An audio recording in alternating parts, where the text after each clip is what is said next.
Hey guys, what's going on? It's Inu here. This is my first ever video on this channel.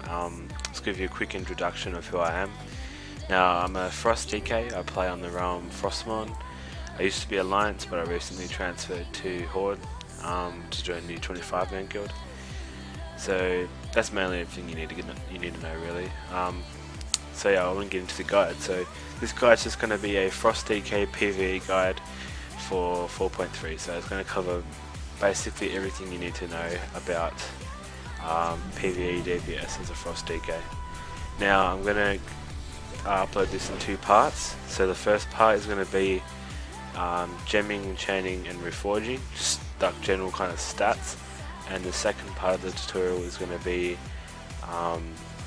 all about, like, you know, macros, rotation and what to do in raid fights and that kind of stuff.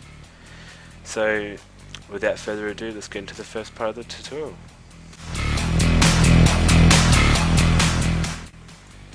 Alright, in the first part I'm going to cover stats. Now the stats you want to prioritize is going to be haste for a Frost DK. That's your best stat at the moment. Now, of course, there are other stats that are really important. Strength is obviously going to be your best stat when it comes to everything, you know, because you can't reforge to strength, so it's your best stat. You want to get as much of it as you can. After strength, you want to reach your hit cap, which is 8%. I'm a little bit over, but that's alright. And you want to reach your expertise cap, which is 26% or 26. This will make sure that your special attacks never miss, and same with your hit. It'll make sure your yellow attacks never miss. After that, you want to prioritize haste. Haste is the best secondary stat you can have, excluding hit and expertise. After haste, it's mastery, which is also pretty decent, but for Gerald Frost it's not as good. If you're playing two-handed Frost, it is actually better. A mastery build is better than a haste build, but we're playing Gerald Frost, and Gerald Frost is a lot better at the moment than two-handed Frost anyway, so you shouldn't really be two-handed. And then least favorite stat is crit, just because from the killing machine procs you get 100% killing critical strike rating from them, so stacking crit is a bit pointless as a DK, or at least a Frost DK. So yeah, so you just want to reforge your gear, try and meet those caps and get as much haste as possible. You want to be DPSing in Unholy Presence as well.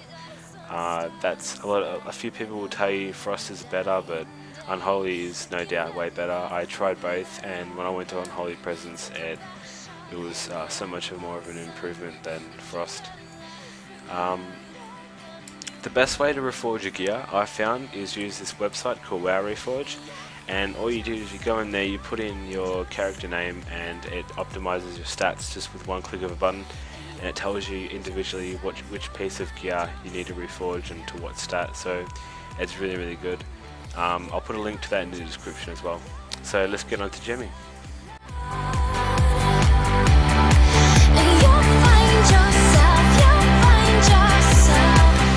Alright, so when it comes to gems, you're gonna mainly be gemming 40 strength in nearly all your sockets, except for this one thing. If your gem bonuses and the socket bonus is ever 20 strength or over, you want to gem for the bonus. Now the gems you use to gem for the socket bonus, so say if you got a 20 strength gem bonus in your chest, and then it's got a blue socket and a red socket, you want to put in a Etch Demon's Eye or Etch Shadow Spinel. Depending on how much money you have, if you have enough money to afford the better gem, then you go ahead and buy it.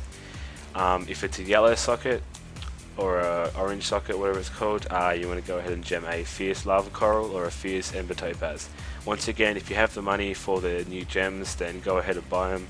But I don't find, I just use the gems. If I get them from my Mode of Darkness from Deathwing, or my Essence of Corrupted Deathwing, if I get any rare gems I want to use, I don't really sell them, I just use them in my gear. But I don't go out of my way to really buy any gems. So that's pretty straightforward. Just make sure you pay attention to the socket bonus, and gemming is pretty easy. So that concludes the first part of this, just everything you need to know about stats and gemming and reforging. I will be uploading a second part, which is going to be basically everything else you need to know. So thanks for watching, and the link to part 2 will be up within an hour after this video probably. So yeah, thanks for watching, don't forget to subscribe. make a statement. Now if you want beef, then